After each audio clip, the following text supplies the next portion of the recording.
उस बूढ़े के मुंह से बार बार अरण्यग्राम नाम सुनकर प्रेरणा और कांस्टेबल राणा दोनों ही हैरान थे। राणा ने बूढ़े से पूछा, आखिर तुम कहना क्या चाहते हो बाबा? क्या है ये अरण्यग्राम? कोई जगह है क्या? लेकिन उस बूढ़े ने जैसे राणा की बात सुनी ही नहीं।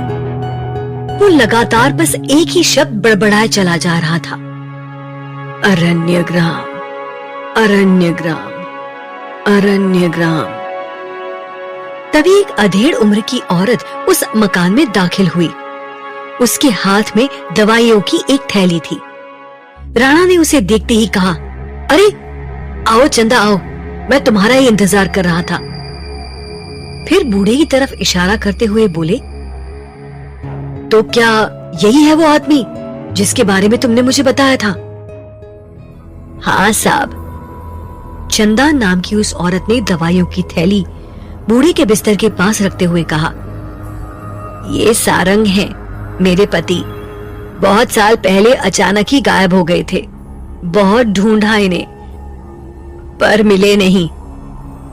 फिर अचानक ही एक दिन हमें किसी ने फोन करके खबर दी कि कोई आदमी हाईवे पर भटक रहा है जिसका हुलिया बिल्कुल इनके जैसा ही था। और फिर ये हमें उसी हाईवे पर मिले और हम इन्हें घर ले आए। राणा ने उस बूढ़े को गौर से देखते हुए कहा, इनकी दिमागी हालत ऐसी कब से है? इस पर चंदा ने उसे बताया, साहब जब से ये वापस मिले हैं ना, तब से ही इनकी दिमागी हालत ऐसी ही है। बस उसके बाद से ही ये दिन भर ऐसे सांप जैसे नीले नीले निशान बनाते रहते हैं और ऐसे ही बड़बड़ाते रहते हैं। हमें तो कुछ भी समझ में नहीं आता साहब। चंदा राणा को ये सब बातें बता ही रही थी, जिन्हें सुनते ही प्रेरणा बहुत ही गौर से दीवारों पर बने उन नीले निशानों को देखे जा रही थी। कमरे की सारी दीवारें सांपनुमा नीले निशानों से भरी हुई थी और ये ठीक वैसे ही निशान थे जिन्हें प्रेरणा ने अपने भाई अमृत की गर्दन पर देखा था। और उसके बाद वैसा ही जिंदा सांप अपने गले में डाले वो आदमी प्रेरणा के घर के नीचे खड़ा उसे घूर रहा था। तभी प्रेरणा को कुछ खुसफुसाहट सुनाई दी। उसने यहाँ वहां देखा पर उसे कोई नहीं दिखा। उसने कांस्टेबल राणा से धीरे से पूछा, आपको कुछ सुनाई दिया क्या? तो कांस्टेबल राणा ने ना में सिर हिलाया, पर वो आवाज जैसे सिर्फ प्रेरणा के ही कानों में आ रही थी। वो हैरान होकर इधर उधर देखने लगी। तभी उसकी नजर कोने पर रखे पुराने से संदूक की तरफ गई।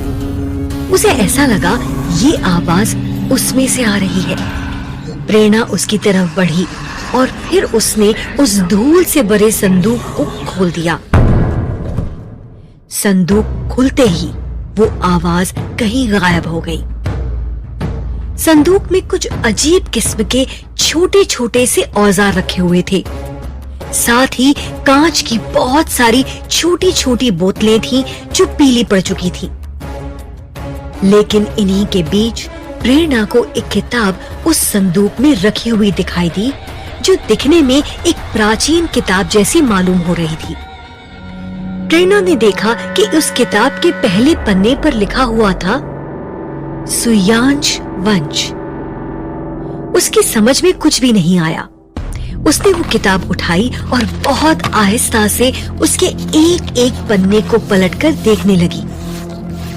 किताब की भाषा बहुत अजीब थी, लेकिन वहां बीच बीच में उसका ट्रांसलेशन भी लिखा हुआ था, जिसे पढ़कर प्रेरणा को ये समझ में आ गया कि ये किताब शायद किसी सुयांश वंश नाम के समूह के इतिहास के बारे में है।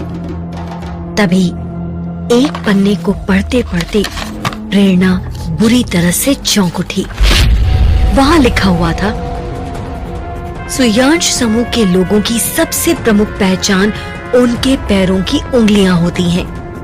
जो कोई व्यक्ति सुयांश सभ्यता से ताल्लुक रखता है या नहीं, इसका पता उनके पैरों की उंगलियों को देखकर लगाया जा सकता है, क्योंकि इन लोगों के दोनों पैरों में 5 नहीं बल्कि 6 उंगलियां होती हैं। किताब की ये लाइन पढ़ते ही प्रेरणा के दिमाग में जैसे कोई धमाका सा हुआ।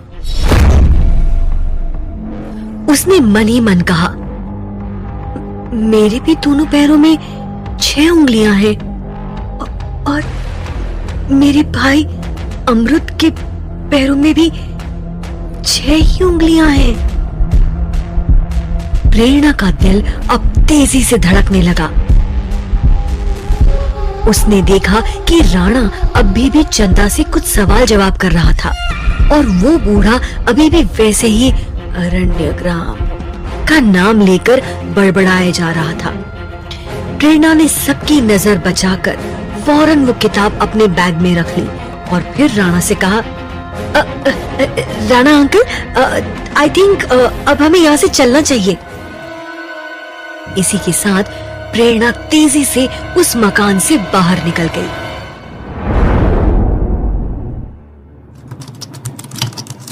उधर रुद्र अपने कमरे में लैपटॉप में काम कर रहा था कि तभी उसने एक अजीब सी हरकत की। उसने अपने लैपटॉप को ऐसे उछाला मानो गेंद हो और फिर कैच कर लिया, जैसे खुद ही उछाल कर खुद ही बचाने की कोशिश कर रहा था। उसके बाद वो खुद से ही बोला, ये मैं क्या कर रहा हूँ, कहीं लैपटॉप गिर जाता तो। फिर दोबारा उसने लैपटॉप उछाला, इस बार और फोर्स के साथ, और घबराते हुए उसने खुद ही उसे गिरने से बचाया भी। अरे अगर ये गिर गया तो मेरी जेब बिना वजह इसे ठीक कराने में कट जाएगी। तभी फिर से उसने लैपटॉप को उछाला और वो उसके साथ ऐसे खेलने लगा जैसे गेंद हो। उसे समझ नहीं आ रहा था कि ये उसके साथ क्या हो रहा है। वो लैपटॉप के साथ क्यों खेल रहा है। वो बार बार लैपटॉप उछालकर उसे गिरने से बचा रहा था और फिर जिसका डर था वही हुआ। अचानक रुद्र ने लैपटॉप पटक दिया और एक जोरदार आवाज हुई। फिर वो सक पका गया कि ये उससे क्या हो गया। उसने गिरा हुआ लैपटॉप उठाया तो देखा कि स्क्रीन ने काम करना बंद कर दिया था। अब वो खुद से बोला, पता नहीं बचपन से मेरे साथ ऐसा क्यों होता है कभी कभी। जो मैं नहीं करना चाहता, जिसके बारे में मैंने सोचा भी नहीं होता, वो मैं ऐसे ही अचानक कर बैठता हूँ। अब इस लैपटॉप की स्क्रीन का क्या करूं जो बिना वजह ही मुझसे टूट गया। अभी रुद्र ये सब सोच ही रहा था कि तभी एक तेज खड़खड़ाहट की आवाज कमरे में गूंज उठी।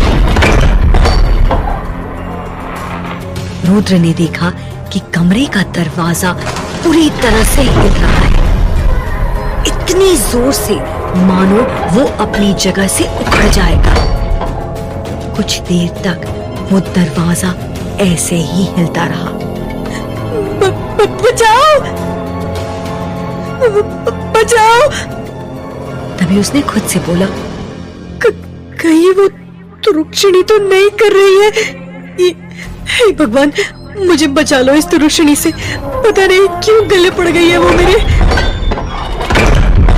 दरवाजे के और जोर से हिलने पर दहशत के मारे रुद्र चीख कर उठा और गिर गया। ठीक उसी वक्त दरवाजे का हिलना बंद हो गया।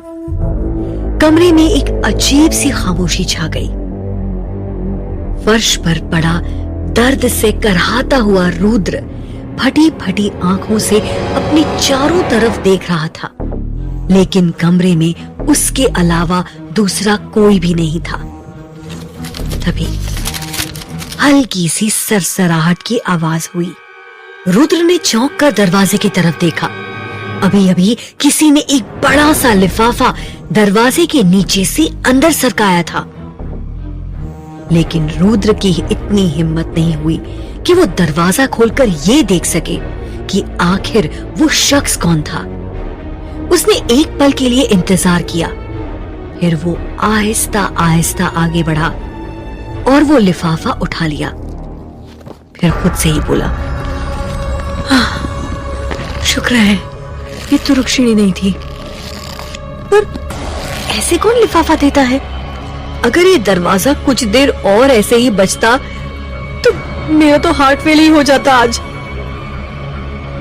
अपने आप से ये सब बड़बड़ाते हुए उसने उस लिफाफे को खोला और देखा कि उस लिफाफे में 3 चीजें थी। एक बड़ा सा नक्शा, किसी गेस्ट हाउस का एड्रेस और नोटों की एक गड्ढी। रुद्र समझ गया कि ये चीजें जरूर निमिषा ने उस तक पहुंचाई हैं। उसने फौरन निमिषा को कॉल किया। आपने जिस व्यक्ति को कॉल किया है वह अभी दूसरी कॉल, लेकिन काफी कोशिश करने के बाद भी उसका नंबर नहीं लगा। हैरान परेशान से रुद्र ने अब वो नक्शा खोलकर देखा। उसकी बनावट इतनी उलझी हुई थी कि रुद्र को कुछ भी समझ में नहीं आया। फिर उसने उस गेस्ट हाउस के एड्रेस पर गौर किया। वहां जिस जगह का नाम लिखा हुआ था वो नाम रुद्र ने आज से पहले कभी नहीं सुना था। आखिर ये निमिषा मैडम मुझसे क्या करवाना चाहती हैं? नोटों की गड्डी को उठाते हुए रुद्र ने मन ही मन में सोचा। तभी उसके फोन की मैसेज टोन बज उठी। रुद्र ने फौरन देखा, ये निमिषा का ही मैसेज था जिसमें लिखा हुआ था, अरण्य ग्राम में ही खुलेगा तुम्हारी किस्मत का ताला। अगर तुम इस डील के लिए तैयार हो तो कल सुबह ही अरण्य ग्राम के लिए रवाना हो जाओ, वरना डील कैंसिल। और एक बात अच्छी तरह से याद रखना, तुम कौन हो, कहां से आए हो और तुम्हारा क्या उद्देश्य है, ये राज किसी को भी पता नहीं लगना चाहिए। आपने जिस व्यक्ति को कॉल किया है वह अभी दूसरी ये मैसेज पढ़ते ही रुद्र ने एक बार फिर से निमिषा का नंबर ट्राई किया, लेकिन इस बार भी वो नंबर नहीं लगा। रुद्र ने अब मन ही मन फैसला लेते हुए कहा, बेटा रुद्र, निमिषा की इस डील को एक्सेप्ट करने के अलावा अब तेरे पास और कोई दूसरा रास्ता नहीं है। और वैसे भी तुझे इस वक्त पैसों की बहुत सख्त जरूरत है, तो अपना सामान बांध और सुबह होते हुए निकल ले अरण्य ग्राम के रहस्यमय सफर पर। इसी के साथ रुद्र अपना सामान पैक करने लगा, पर वो अब भी यही सोच रहा था कि अगर सिर्फ ये लिफाफा ही देना था तो दरवाजे को ऐसे खड़काने की क्या जरूरत थी? आखिर ये किसका काम था? एक तरफ जहां रुद्र के साथ अजीब सी घटनाएं हो रही थी, वहीं अरण्य ग्राम के जंगलों में तुरुक्षणी को देखने के बाद सुखना ताल पर स्नान करने गई वो सभी विषानियां बदहवास से भागती हुई निर्वाणा भवन के अंदर दाखिल हुई। भवन में पहुंचकर उन्होंने अभी राहत की सांस ली ही थी कि एक विषानी ने चौंकते हुए कहा, अरे वो नंदिनी कहाँ है? ये सुनकर बाकी सभी विषानियों के होश उड़ गए। वो शायद रास्ता भटक गई थी, एक विषानी ने कहा। ऐसा नहीं हो सकता, दूसरी विषानी फौरन बोली।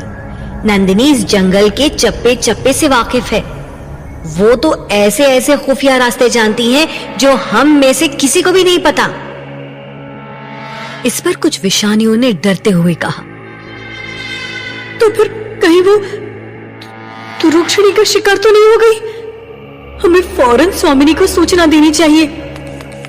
इतना कहकर वो सभी विषानियां भवन के उस हिस्से की तरफ बढ़ गईं जहां मोहिनी का निवास स्थान था।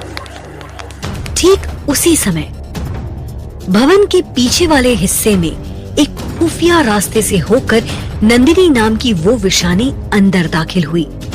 इस वक्त वो बुरी तरह से हाँफ रही थी और उसका दिल जोर से धड़क रहा था।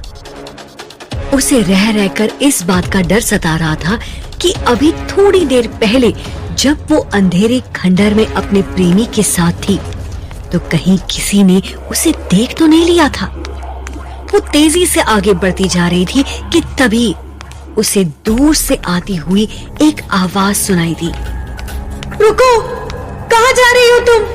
इधर आओ, मुझे यहाँ से बाहर निकालो। ये आवाज राजी की थी।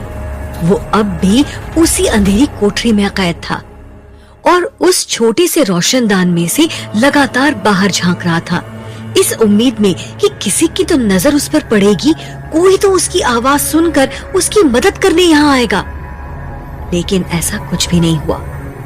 तभी उसकी नजर नंदिनी पर पड़ी और उसने उसे आवाज देकर पुकारा, लेकिन नंदिनी ने उसकी तरफ कोई ध्यान नहीं दिया क्योंकि वो पहले से ही बहुत डरी हुई थी, इस डर से कि कहीं कोई उसे यूं चोरी छिपे अंदर आते ना देख ले।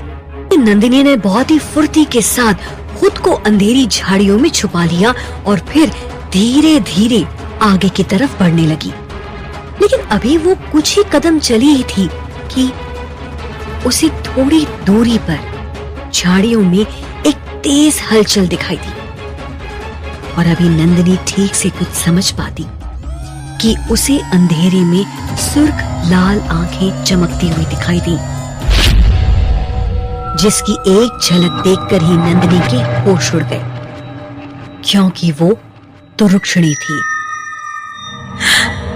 हे भगवान, ये तुरुक्षणी तो मेरा पीछा करते करते यहाँ तक आ पहुंची। अब मैं क्या करूं?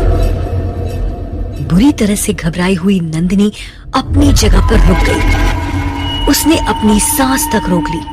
तुरुक्षणी उससे कुछ ही कदमों की दूरी पर खड़ी हुई थी और बस नंदिनी को एकटक घूर रही थी। ये देख नंदिनी वहां से भागने लगी और उसे ऐसा लगा जैसे तुरुक्षणी उसके पीछे भाग रही हो। निर्वाणा भवन के अंदर मोहिनी इस वक्त अपने उसी आसन पर विराजमान थी। भवन की सभी विशानियां उसके सामने अपने हाथ बांधे और सिर झुकाए हुए खड़ी हुई थीं। मोहिनी की आंखें बंद थीं, लेकिन उसके चेहरे पर थोड़ी कठोरता दिखाई दे रही थी। आज पहली बार ऐसा हुआ है कि तुम विशानियों ने सुखना ताल का स्नान अधूरा छोड़ दिया। कमरे में मोहिनी की आवाज गूंजी तो सभी विशानियां अंदर ही अंदर सहम कर रह गईं। लेकिन एक विशानी ने बहुत ही डरते डरते कहा, स्वामिनी, वो वहां पर अचानक तुरुक्षणी आ गई थी तो हम सब डर गई। घबराहट में हमें कुछ नहीं सूझा तो हम सब वहां से भाग गए। क्या?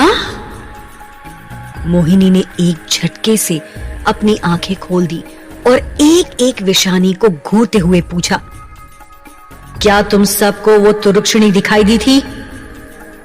जी हाँ स्वामिनी। सभी विशानियों ने हाँ में सिर हिलाते हुए कहा। उसमें से एक विशानी बोली, खबर तो ये भी है कि तुरुक्षणी गांव वालों को भी नजर आई और उसने उन पर हमला किया और एक आदमी को उठाकर भी ले गई। ये सुन मोहिनी ने गुस्से में कहा, उस तुरुक्षणी को तो मैंने नष्ट कर दिया था, फिर वो यहां वापस कैसे आई? मोहिनी की बात सुन वही विशानी बोली, ये तो हम भी सोच रहे थे कि वो वापस कैसे आ सकती है जब आप उसे नष्ट कर चुकी हैं। मोहिनी का गुस्सा धीरे धीरे बढ़ रहा था। मोहिनी जो अब तक उस आसन पर बैठी हुई थी, अब अपने आसन से उठ खड़ी हुई और बहुत ही ठंडे लहजे में बोली, नंदिनी कहाँ है? वो तुम लोगों के साथ वापस क्यों नहीं लौटी? वो हमारे साथ ही थी स्वामिनी, एक विशानी ने कहा, लेकिन लगता है रास्ता भटक गई। तभी मोहिनी गुस्से में बोली, ऐसे कैसे नंदिनी रास्ता भटक सकती है? मेरी सारी विशानियां जंगल के रास्तों से भली भांति परिचित है। तुम में से कोई भी कभी भी रास्ता नहीं भटक सकता। नंदिनी का ऐसे रास्ता भटकना, तुरुक्षणी का फिर से दिखाई देना संकेत है कि इस निर्वाणा भवन के जो नियम तय हैं, उसे किसी न किसी ने जरूर तोड़ा है। तभी उसने सभी विशानियों की तरफ देखते हुए बोला, याद है ना तुम्हें वो नियम?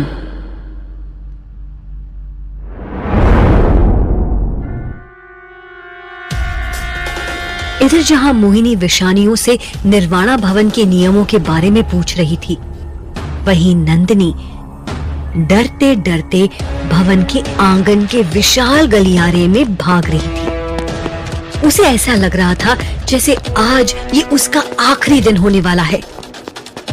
वो जल्द से जल्द उस तरफ पहुंच जाना चाहती थी जहां मोहिनी का निवास था।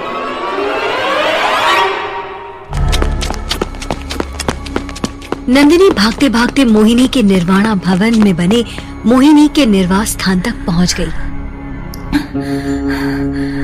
अंदर जाने से पहले उसने अपनी तेज सांसों को संभाला और फिर अपना पसीना पोंछा। इसके बाद वो मोहिनी के उस बड़े से आलीशान कमरे में पहुंच गई जहां बाकी की विषानियां मौजूद थीं। उसे देखते ही मोहिनी ने गुस्से से पूछा, कहां रह गई थी तुम नंदिनी? तुम्हें पता है ना कि विषानियों को कभी भी कहीं भी अकेले जाने की अनुमति नहीं है। ये सुनकर वो बोली, मुझसे गलती हो गई स्वामिनी जी। दरअसल मैं विज्ञानशाला के लिए कुछ जड़ी बूटियां लाने निकल गई थी, पर जाने से पहले मुझे सबको बता देना चाहिए था। ये सुन मोहिनी ने पूछा, अच्छा तो कहाँ है वो जड़ी बूटियां? मोहिनी की बात सुन पहले तो नंदिनी घबराई, फिर उसने अपनी साड़ी के पल्लू में बंधी जड़ी बूटियां उसे दे दी। ये देख मोहिनी वापस अपनी जगह बैठ गई और उसने पूछा, तुम्हें निर्वाणा भवन के नियम तो याद है ना नंदिनी? उसकी बात पर नंदिनी ने हाँ में सिर हिलाया। तो मोहिनी बोली, ठीक है, तो मैं चाहती हूँ नंदिनी कि तुम खुद सबको वो नियम सुनाओ। ये सुनकर नंदिनी सकपका गई और हिचकिचाते हुए बोली, जी मैं? हाँ नंदिनी, तुम? मोहिनी फिर से अपनी उसी कुटिल मुस्कान के साथ बोली, क्यों, क्या तुम भी वो नियम भूल गई? इस पर नंदिनी ने जल्दी से कहा, नहीं स्वामिनी, मुझे तो वो सभी नियम अच्छी तरह से याद है। तो फिर उन्हें अपनी सभी साथी विषानियों को सुनाओ, अभी और इसी वक्त। इतना कहने के साथ ही मोहिनी अपनी आंखें बंद करके एक बार फिर से अपनी उसी साधना में लीन हो गई। नंदिनी थोड़ा आगे बढ़ी और मोहिनी के आसन के नजदीक आकर खड़ी हो गई। फिर उसने बहुत ही सावधानी के साथ कहना शुरू किया, हम कोई आम स्त्रियां नहीं बल्कि सबसे पवित्र विषानियां हैं। हमारा एकमात्र उद्देश्य है अपनी उसी श्रेष्ठता और पवित्रता को कायम रखना, क्योंकि वही हमारी एकमात्र शक्ति है। लेकिन इस शक्ति को कायम रखने और इसे बढ़ाने के लिए हमें निर्वाणा भवन के सबसे जरूरी नियम का पालन करना होगा, और उस नियम के मुताबिक हम में से कोई भी विषानी कभी किसी पुरुष के संपर्क में नहीं आएगी। ये कहते कहते नंदिनी की आवाज थोड़ी कांप उठी, लेकिन उसने फौरन ही खुद पर काबू करते हुए आगे कहा, किसी भी पुरुष का ख्याल तक हमारे दिमाग में नहीं आना चाहिए, उनकी छाया तक हम पर नहीं पड़नी चाहिए। नंदिनी की ये बात खत्म होने के साथ ही मोहिनी की गंभीर आवाज उस कमरे में गूंज उठी और वो सभी विषानियों की तरफ देखते हुए बोली, वैसे तुम लोगों के दिमाग में ये बात आती होगी कि जब पुरुषों की छाया तक यहाँ वर्जित है, तो फिर हमारे भवन में राजी जैसे कई लड़के क्यों हैं? तो आज मैं ये स्पष्ट कर देना चाहती हूँ कि वे तमाम लड़के किसी बहुत ही विशेष प्रयोजन से यहाँ लाए गए हैं, और उन्हें मैं नहीं लाई हूँ, बल्कि ऐसा महाशक्ति का आदेश है, और उनका इस भवन में एक विशेष स्थान है। इसलिए सावधान, तुम में से कोई भी विषानी भवन में मौजूद उन लड़कों के आसपास भी नहीं फटकनी चाहिए, अन्यथा महा अनर्थ हो जाएगा। ये बात खत्म होने के बाद वो आगे बोली, एक बात और, मैंने तुरुक्षिणी को नष्ट कर दिया था, और अगर वो वापस आई है तो इसका मतलब साफ है, किसी न किसी ने हमारे निर्वाणा भवन के नियमों को तोड़ा है। याद रखना, जहां भी बुरी इच्छाओं का वास होता है, वहां ऐसी बुरी शक्तियां भी पनपती हैं। मोहिनी की इस बात को सुन एक विषानी बोली, तो अब फिर से आप इस तुरुक्षणी से हमारा पीछा छुड़ा देंगी ना? मोहिनी ने बोला, हाँ जरूर, वो नष्ट तो हो जाएगी, पर इसके लिए पहले मुझे ये पता लगाना होगा कि वो यहां आई कैसे। उसे किसी ने तो बुलाया है, और तुरुक्षणी को बुलाने वाला कोई बहुत शक्तिशाली है। वो जो भी है, सिर्फ अपनी शक्तियों का गलत इस्तेमाल नहीं कर रहा है, वो कोई षड्यंत्र रच रहा है, पर वो जल्द ही हमारे सामने होगा। सभी विषानियों ने चुपचाप अपना सिर हिलाकर और दोनों हाथ जोड़कर मोहिनी की इस बात को स्वीकार किया। मोहिनी की बातें सुन नंदिनी घबरा गई।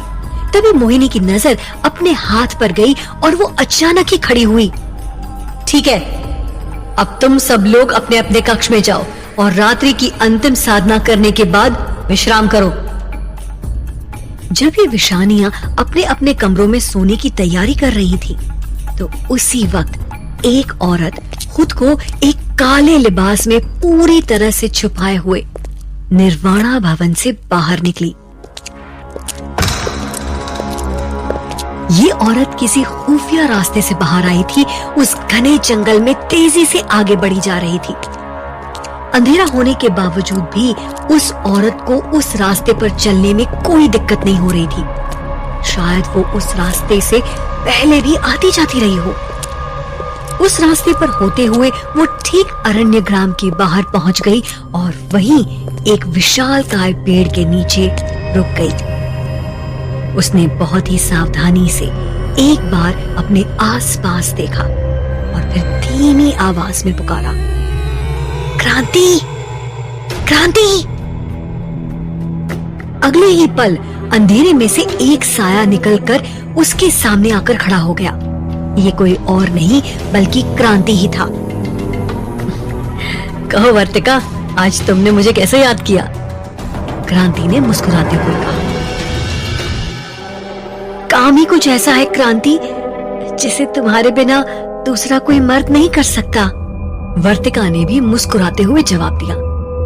इस पर क्रांति ने कहा, और तुम्हारे अलावा कोई ऐसी दूसरी औरत नहीं जो सबकी नजरों में धूल झोंक कर निर्वाणा भवन से यूं बाहर चली आए, वो भी इतनी रात को। बस क्रांति, ज्यादा फजूल की बातें मत करो और ध्यान से सुनो। वर्तिका ने बहुत ही सख्त लहजे में कहा, मुझे एक 24 साल के लड़के की जरूरत है, जल्द से जल्द। क्या? ये सुनकर क्रांति चौंक उठा। इतनी जल्दी? लेकिन अभी अभी तो उस राजी नाम के लड़के को हमने निर्वाणा भवन की सेवा में अर्पित तो किया है। वर्तिका ने गहरी सांस लेते हुए कहा, नहीं क्रांति, इस बार निर्वाणा भवन को नहीं बल्कि मुझे अपने लिए एक 24 साल के उस लड़के की जरूरत है, क्योंकि मुझे अपनी तरफ से उस लड़के को निर्वाणा भवन भेजना है।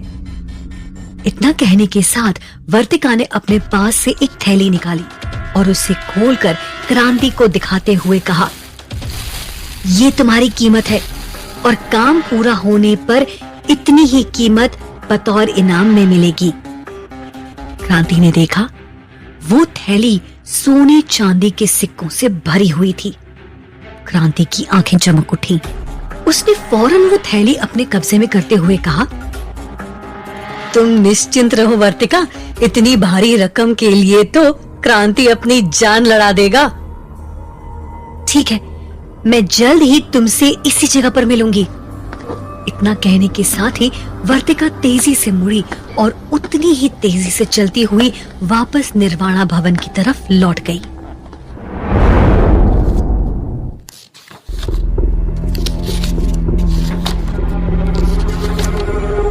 ठीक इसी वक्त शहर में प्रेरणा इस वक्त अपने घर में मौजूद थी और पूरी तरह से उस किताब को पढ़ने में तल्लीन थी, जिसे आज वो उस पागल बूढ़े के मकान से चोरी छुपे लेकर आई थी। उस किताब में किसी सुयांश वंश के इस इतिहास में जो कुछ भी प्रेरणा ने पढ़ा और जितना उसे समझ में आया, उससे वो बहुत ही हैरान थी। सबसे पहली हैरानी तो उसकी वही थी, यानी सुयांशियों की सबसे खास पहचान। यानी उनके पैरों में 5 नहीं बल्कि 6 उंगलियों का होना। और ये पहचान प्रेरणा और उसके भाई के पास मौजूद थी। उन दोनों के ही पैरों में 6 उंगलियां थीं। लेकिन एक महज इत्तेफाक भी तो हो सकता है, प्रेरणा ने मन ही मन सोचा। इसका भला इस सूर्यांश वंश से क्या लेना देना? ये तो बस पॉलीडेक्टिली के अलावा कुछ भी नहीं है। और ऐसे तो बहुत से लोग मिल जाएंगे जिनके पैरों में 5 से ज्यादा उंगलियां होती हैं। लेकिन अगले ही पल उसके दिमाग में दूसरा ख्याल पैदा हुआ। नहीं प्रेरणा, ये कोई मामूली बात नहीं हो सकती, क्योंकि पूरी दुनिया में 1000 इंसानों पर कोई एक खास इंसान ही ऐसा होता है।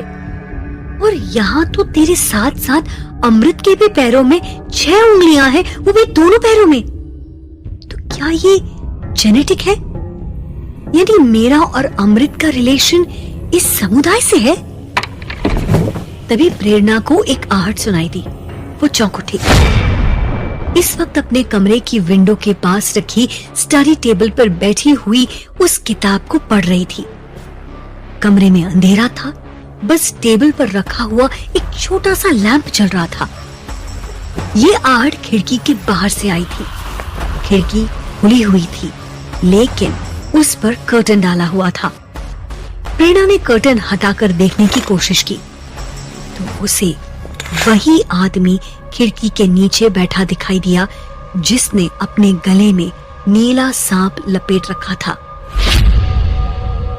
वो उस आदमी को देख एकदम डर गई। वो आज भी उसी उकड़ू तरीके से बैठा प्रेरणा को घूरे जा रहा था। ये देख प्रेरणा एकदम से डर कर पीछे हट गई और खिड़की बंद कर ली। उसने फिर एक बार पर्दा हटाया तो देखा कि वो आदमी उस पर अपनी नजरें जमाए हुए बिना हिले डुले अपनी जगह पर वैसे ही बैठा था। ये देख प्रेरणा ने डरते डरते खिड़की पूरी तरह से बंद कर दी। उसके बाद उसने तुरंत कांस्टेबल राणा को फोन लगाया इस आदमी के बारे में बताने के लिए। आपने जिस व्यक्ति को कॉल किया है वह पर उनका फोन नेटवर्क कवरेज के बाहर था। परेशान सी प्रेरणा वहीं बैठ गई और खुद से ही बोली, आखिर ये आदमी कौन है? और ये राणा अंकल का फोन भी अभी ही नॉट रीचेबल होना था। एक तरफ मेरे भाई का कहीं पता नहीं है, तो वहीं ये आदमी पता नहीं क्यों मेरे घर के बाहर आने लगा है, वो भी गले में नीला सांप लपेटकर। और ये सांप बिल्कुल वैसा ही दिखता है जैसा सांप का निशान मैंने अपनी भाई के गर्दन पर देखा था। आखिर क्या कनेक्शन है इन बातों का? ये सब सोचते सोचते प्रेरणा की आंख कब लग गई उसे पता नहीं चला। उधर निर्वाणा भवन में अपनी विषानियों को तमाम नियम बताने के बाद मोहिनी अपने कक्ष से बाहर निकली और भवन के एक लंबे गलियारे की तरफ चल दी। ये भवन का वो हिस्सा था जहां सिवाय मोहिनी के किसी का भी प्रवेश करना वर्जित था। और खुद मोहिनी भी इस हिस्से में किसी खास मौके पर ही आया करती थी। और शायद आज वही खास मौका था। अंधेरे गलियारे को पार करके मोहिनी रुक गई। यहाँ ये गलियारा खत्म हो गया था और उसके आगे बस दीवार थी। हल्की सी लाइट में उस दीवार में एक दरवाजा दिखाई दिया। मोहिनी फौरन उसमें दाखिल हो गई। दरवाजे में दाखिल होने के बाद मोहिनी के सामने बहुत सारी सीढ़ियां थीं जो नीचे की तरफ जा रही थी। मोहिनी तेजी से वो सीढ़ियां उतरते हुए एक अंधेरे से कक्ष में पहुंची।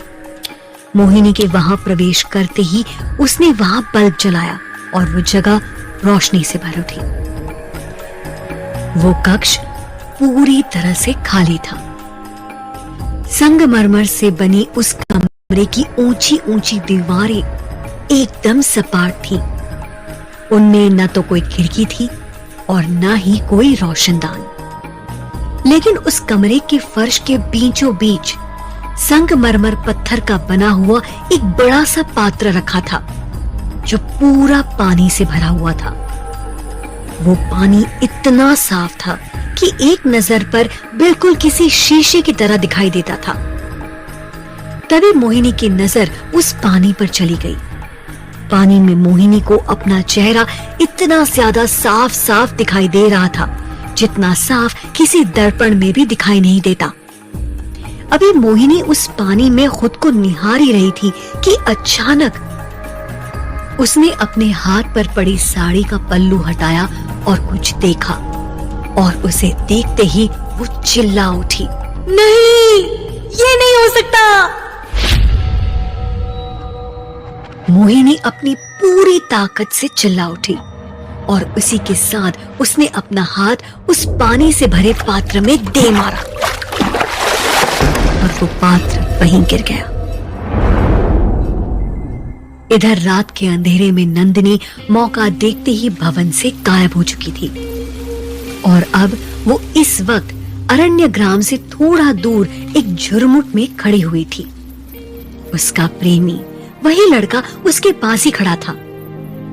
आसमान में चांद निकला हुआ था जिसकी रोशनी में नंदिनी के चेहरे की खूबसूरती में सचमुच 4 चांद लग गए थे। लड़के ने नंदिनी के चेहरे को अपने दोनों हाथों में थामते हुए कहा, नंदिनी, कभी कभी तो मुझे अपनी किस्मत पर यकीन नहीं आता तुम्हारे जैसी खूबसूरत लड़की प्रेमिका है। नंदिनी ने लड़के के बालों को सहलाते हुए कहा, खुशकिस्मत तो मैं हूं जब मुझे तुम्हारे जैसे पुरुष का प्रेम मिला है। तुमसे मिलने के बाद मेरा मन करता है कि मैं बस एक साधारण सी लड़की बनकर हमेशा हमेशा के लिए तुम्हारे साथ रहूं, तुम्हारी इन बाहों में। तो आ जाओ ना फिर। इतना कहते कहते उस लड़के ने नंदिनी को अपनी बाहों में भर लिया। नंदिनी का नाजुक जिस्म उसके मजबूत बाहों में आकर कसमसा उठा। लड़के ने नंदिनी के होठों को चूमने के लिए अपने होठ आगे बढ़ाए, लेकिन नंदिनी ने उसे बीच में ही रोकते हुए कहा, पहले मेरी बात सुनो। वो तो रुक्मिणी ने मुझे देख लिया है और अब वो शायद। लेकिन नंदिनी की बात पूरी होने से पहले ही लड़के ने अपने होंठ उसके होठों पर रख दिए और कहा, मुझे किसी दुर्रुक्षिणी का कोई डर नहीं है नंदिनी। तुम्हारा साथ पाने के लिए तो मैं अपनी जान भी दे सकता हूं। तभी उस अंधेरे में एक रोशनी सी चमकी। लड़के ने देखा कि थोड़ी ही दूर पर एक लड़की खड़ी थी और उसकी सुर्ख लाल आंखें उन्हीं को देख रही थीं। भागो, ये तो रुक्मिणी है। उसे देख नंदिनी के मुंह से घबराई हुई आवाज निकली और वो उस लड़के का हाथ पकड़कर वहां से भागने की कोशिश करने लगी, लेकिन उससे पहले ही वो तुरुक्षिणी बिजली की तेजी से उन दोनों पर झपट पड़ी। इसी के साथ उस अंधेरे सन्नाटे में एक तेज चीख गूंजी।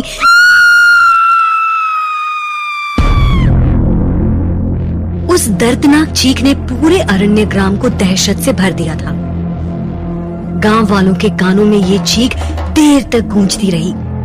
सब लोग अपने अपने घरों में दुबक गए थे। पूरे गांव में किसी मरघट जैसा सन्नाटा पसर गया था।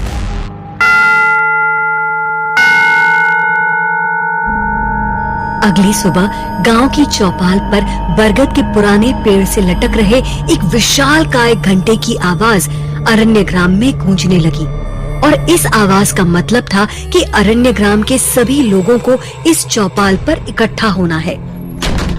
धीरे धीरे सभी घरों के दरवाजे खुलने लगे और डरे सहमे हुए गांव वाले एक एक करके चौपाल पर जमा होने लगे। उन्होंने देखा कि मुखिया जी और क्रांति चौपाल पर पहले से ही मौजूद हैं। अभी किसी के कुछ समझ में आता उससे पहले ही क्रांति ने ऊंची आवाज में बोलना शुरू किया। एक बार फिर वही हुआ है। गांव का एक लड़का विक्रम कल शाम से घर नहीं लौटा है। वो घर में किसी को बताए बिना पता नहीं कहां चला गया। हमें डर है कि अगर वो भी सुखनाथाल की तरफ गया होगा तो फिर। क्रांति की बात पूरी होने से पहले विक्रम के पिता ने घबराए हुए लहजे में कहा, नहीं नहीं क्रांति बाबू, ऐसा मत कहो। मेरा बेटा विक्रम ऐसा लड़का नहीं है। वो सुखना ताल पर कभी नहीं जाएगा। इस पर क्रांति ने थोड़ी सख्ती के साथ कहा, ज्यादा अपने बेटे की तरफदारी मत करो चाचा। हम सब जानते हैं कि विक्रम आजकल बहुत उड़ा उड़ा घूम रहा है। मैंने खुद उसे कई बार जंगल के वीरान खंडर के आसपास चोरी छिपे घूमते देखा है। तभी एक गांव वाला तेजी से दौड़ता हुआ चौपाल की तरफ आता हुआ दिखाई दिया। मुखिया जी, मुखिया जी। वो आदमी बुरी तरह से हांफते हुए बोला, वो उधर विक्रम की लाश, वो उधर गांव के बाहर सुनी झोपड़ी में उसकी लाश कुछ जगह जगह से जानवरों ने खा डाला है। इतना सुनते ही विक्रम के घर वालों ने रोना चिल्लाना शुरू कर दिया। चौपाल में मौजूद सभी गांव वालों के बीच हलचल मचने लगी। एक बार फिर से डर की लहर उनके भीतर दौड़ उठी। कुछ तो इतना डर गए कि चौपाल से उठकर अपने अपने घरों की तरफ तेजी से जाने लगे, क्योंकि वो समझ गए थे कि ये किसी जानवर का नहीं बल्कि दुर्क्षणी का काम है। तभी वो आदमी ने अपने पास से एक चीज निकालकर मुखिया जी को देते हुए कहा, ये बाजूबंद मुझे विक्रम की लाश के पास पड़ा हुआ मिला था मुखिया जी। लेकिन मुखिया जी से पहले ही क्रांति ने उस बाजूबंद को उस आदमी के हाथ से ले लिया। उसने देखा कि वो चांदी या ऐसे ही किसी कीमती धातु का बना हुआ था और उसे देखकर क्रांति पूरी तरह से चौंक पड़ा और मन ही मन खुद से बोला, ये बाजूबंद तो विशानियां पहनती हैं। तो क्या विक्रम उस झोपड़ी में किसी विशानी के साथ? तभी विक्रम के पिता ने रोते हुए कहा, क्रांति बाबू, मेरा बेटा वापस ला दो। मुझे मोहिनी जी के पास ले चलो। मैं उनके पैर पकड़कर माफी मांग लूंगा।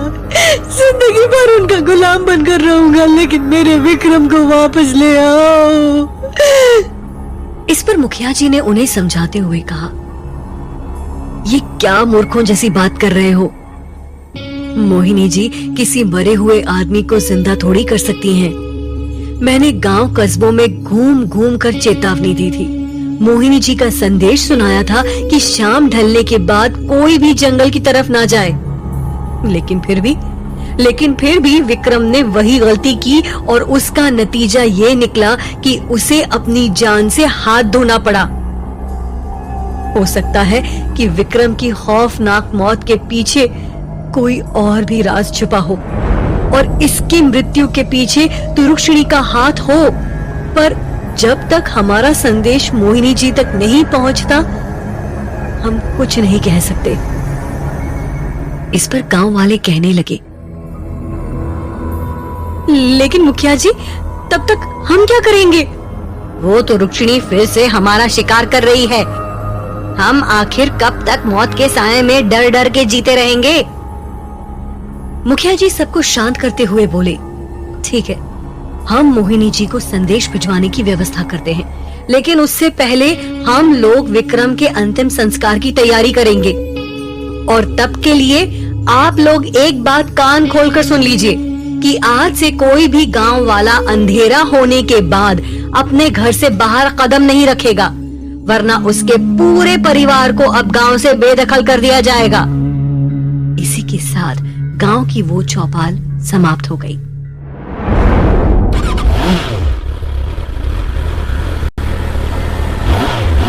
उधर रुद्र अपनी बाइक पर सवार होकर अरण्य ग्राम की तरफ बढ़ा चला जा रहा था। उसने अपना फोन बाइक के हैंडल पर लगे फोन होल्डर में लगा रखा था।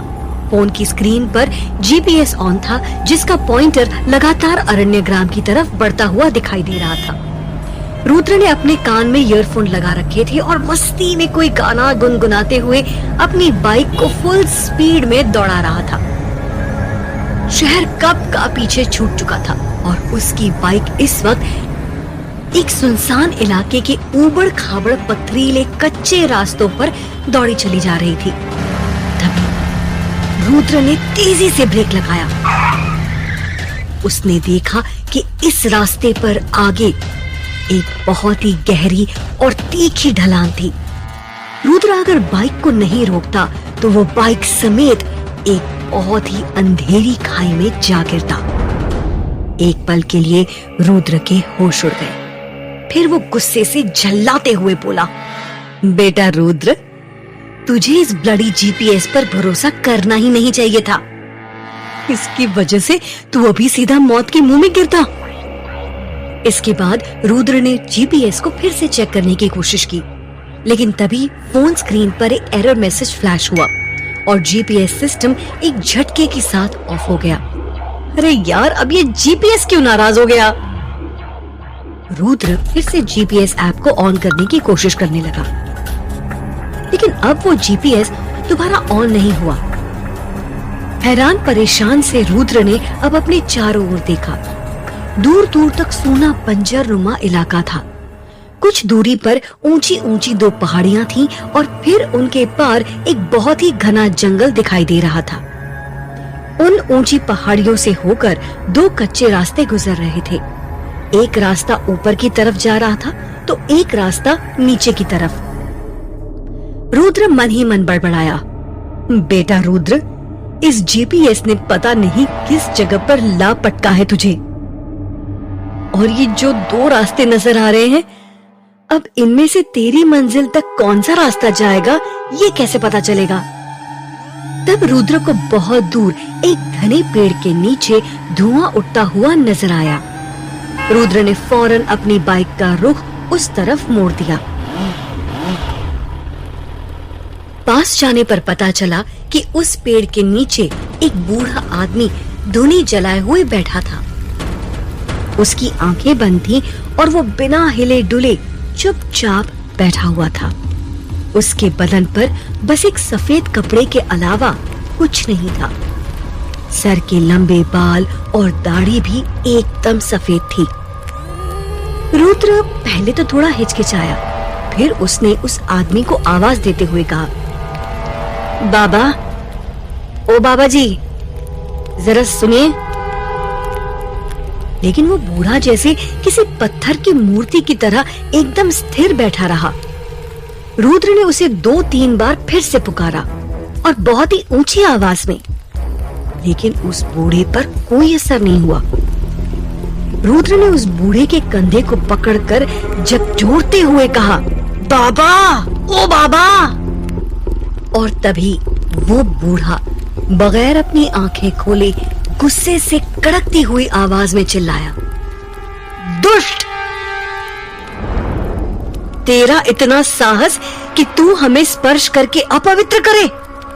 जानता नहीं हम कौन हैं और तुझे तेरी इस करनी की कितनी भयानक सजा दे सकते हैं?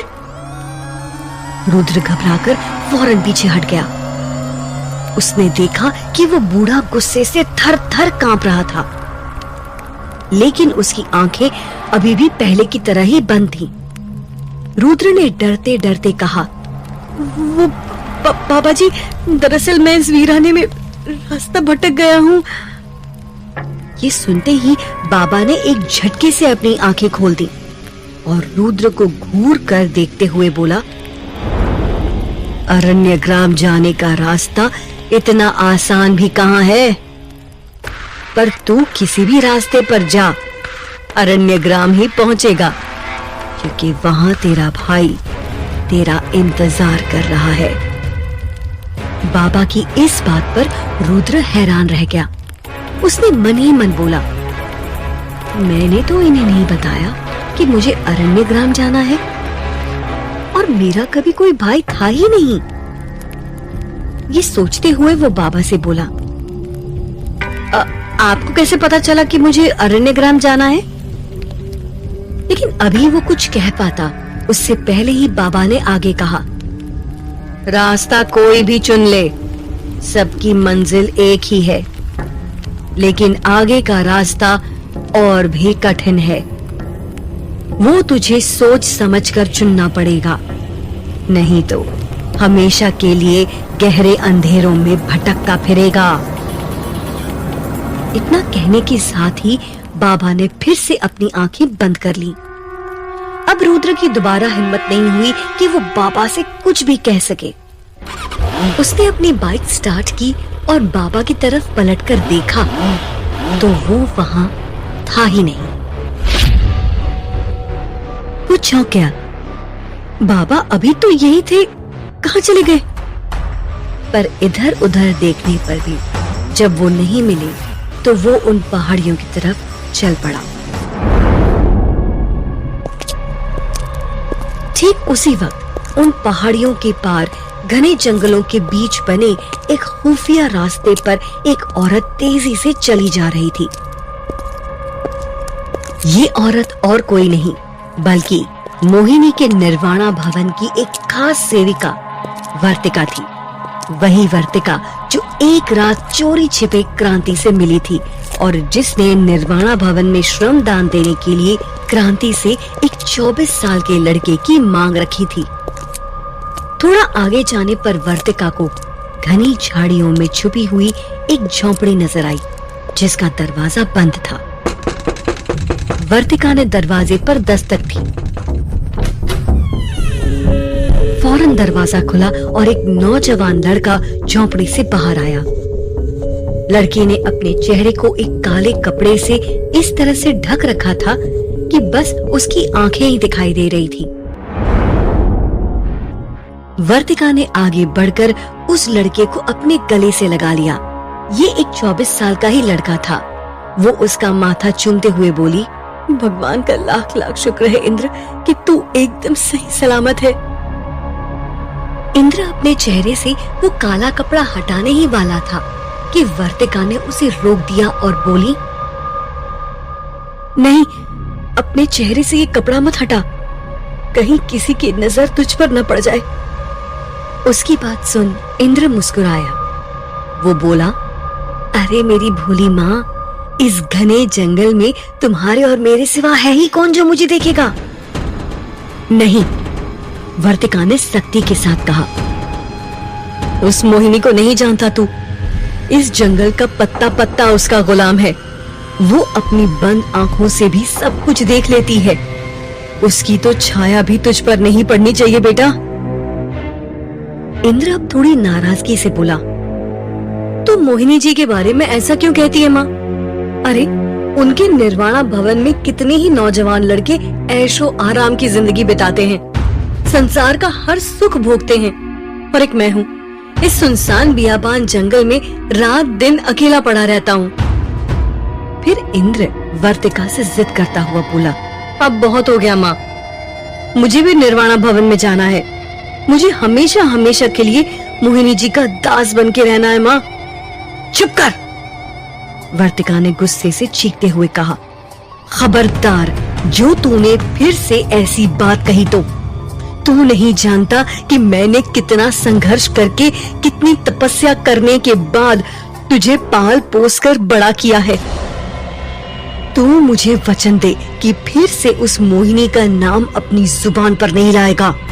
इंद्र ने अब बहुत ही बुझे हुए मन से वर्तिका से कहा, नहीं माँ, मैं ये वचन नहीं दे सकता क्योंकि मैं निर्वाणा भवन जाना चाहता हूँ। उसकी बात सुन वर्तिका नाराज हो गई और उसने अपने बेटे को फिर से झोपड़ी के अंदर जाने को कहा और वो उसी तरह चोरी छुपे उस गुमनाम जगह से वापस निर्वाणा भवन की तरफ रवाना हो गई। जहाँ वर्तिका ये सोच रही थी उसका बेटा सबसे दूर यहाँ इन जंगलों में सुरक्षित था, वहीं वो इस बात से अनजान थी कि उनकी झोपड़ी के पास किसी औरत का काला सा साया उनकी सारी बातें सुन रहा था। वर्तिका के जाने के बाद इंद्र अपनी झोपड़ी के अंदर आया और शीशे के सामने खड़ा होकर अपने चेहरे से वो काला कपड़ा हटाने लगा। अगले ही पल जो चेहरा शीशे में दिखाई दे रहा था वो चेहरा हूबहू रुद्र के चेहरे जैसा था। इंद्र दिखने में रुद्र से इतना मिलता था कि दोनों को अगर साथ में खड़ा कर दो तो कोई पहचान न पाए कि कौन इंद्र है और कौन रुद्र। इधर निर्वाणा भवन की तरफ तेजी से बढ़ती हुई वर्तिका के सीने में एक आग सी जल रही थी, तो उधर एक जगह ऐसी अनजान जगह थी जहां सचमुच की आग धधक रही थी और इस आग में एक औरत जल रही थी। औरत का पूरा जिस्म आग की लपटों से घिरा हुआ था और वो दर्द से चिल्ला रही थी, पर उसका चेहरा साफ नहीं था। उस औरत के हाथ में एक सुनहरे रंग का कड़ा था जिसमें चील बनी हुई थी।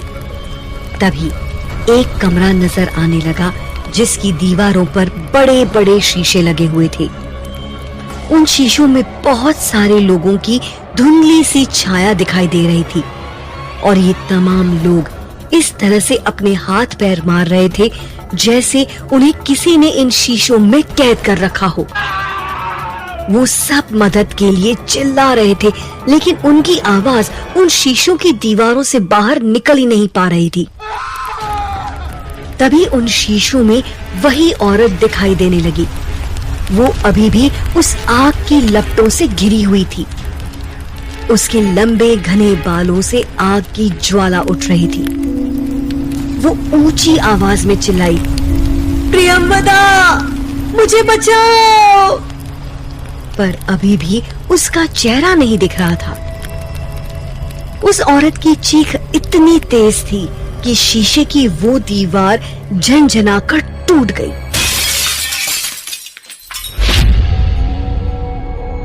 और इसी के साथ टूट गई प्रेरणा की नींद।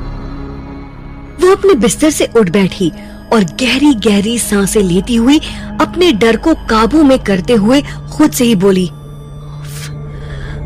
कितना भयानक सपना था। कौन थे वो लोग और कौन थी वो जलती हुई औरत? प्रियंवदा कौन है? ये सोचते सोचते प्रेरणा को सफोकेशन महसूस होने लगा। वो अपने बिस्तर से उठी और फ्रेश एयर के लिए उसने अपने कमरे की विंडो खोल दी, लेकिन खिड़की खोलते ही प्रेरणा के मुंह से एक चीख निकलते निकलते रह गई, क्योंकि उसके सामने सड़क पर वही आदमी बैठा हुआ दिखाई दिया